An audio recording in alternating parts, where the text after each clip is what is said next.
취업자 수가 불과 3천 명 늘어나는 데 그치고 실업자가 외환 위기 수준으로 늘어나는 등 고용 침체가 이어지고 있습니다. 더 심각한 문제는 소상공인이나 자영업자, 임시 일용직 등 이른바 취약계층들이 고용 한파에 직격탄을 맞게 된 겁니다. 취재 기자 연결해서 자세한 얘기 나눠보겠습니다. 차유정 기자. 네, 경제부입니다. 예. 자, 고용 상황이 어느 정도 심각한 건지 먼저 수치로 좀 살펴볼까요? 네, 실업자 수로만 보면 외환 위기 수준으로 치닫고 있습니다. 실업자 수는 올해 들면서부터 8개월 연속 100만 명대를 웃돌고 있습니다. 외환 위기였던 1999년 10개월 연속 100만 명대를 기록한 이후 18년여 만에 최장기록입니다. 실업자 수는 내려가지 않는 가운데 취업자 수는 점점 쪼그라들고 있습니다. 취업자 수는 올해 들면서부터 급격히 줄어 2월부터 10만 명대로 떨어지더니 최근 두 달째는 1만 명도 못 미쳤습니다.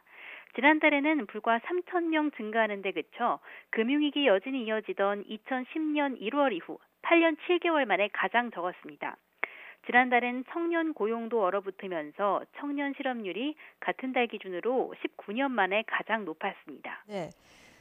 특히 더 심각한 건 취약계층 일자리 타격이 컸다면서요.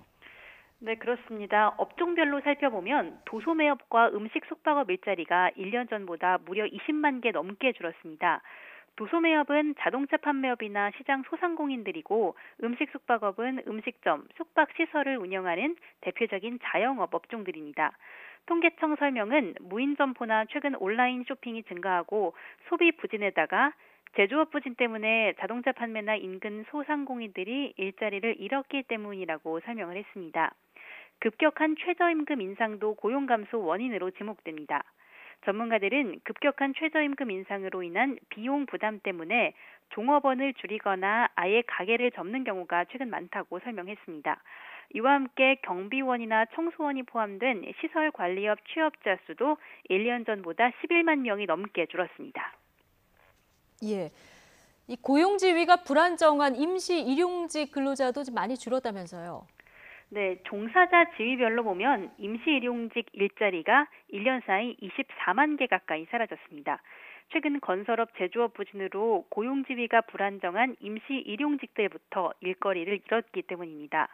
나이별로 보면 우리 경제의 허리라고 할 수 있는 40대 일자리가 16만 개 가까이 급감했습니다. 우리나라 40대는 20년 전에 외환위기 시절 노동시장에 처음 진입한 뒤 금융위기 등 경제위기 때마다 집중 타격을 받아 비정규직이나 임시 일용직 비중이 높습니다. 이처럼 고용 여건이 취약한 40대가 이번에 집중적으로 타격을 받은 겁니다. 또 청년층 아르바이트 거리도 줄면서 20대 초중반 취업자 수도 12만 명 넘게 감소했습니다. 다만 정부가 노인 일자리를 늘리고 퇴직 후 재취업하는 경우가 늘면서 60세 이상 취업자 수는 27만 명 증가했습니다. 네.